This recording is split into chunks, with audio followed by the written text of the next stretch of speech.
আমার ডাক নাম ছিল রানা, ওই বিরাকেটের নামটা ওই কারণে মানুষ রানা মাস্তানকে চিনতো আর কি। পিস্তল দুই পকেটে নিয়ে ঘুরতাম তো এক সময়, দুই পিস্তল থাকতো দুই পকেটে।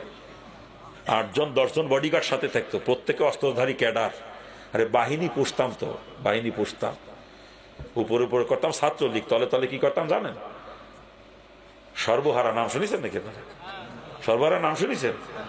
সর্বহারার গ্রুপ কমান্ডার ছিলাম, সর্বহারার গ্রুপ কমান্ডার। আরে থানার মধ্যে যে ঘুষ খাওয়ার অপরাধে দারোগারে টানা আসর, থানার মধ্যে ওসি সাহেবের সামনে তাও টানা আসর দারোগারে, ঘুরে ঘুরে লোকে দারোগা।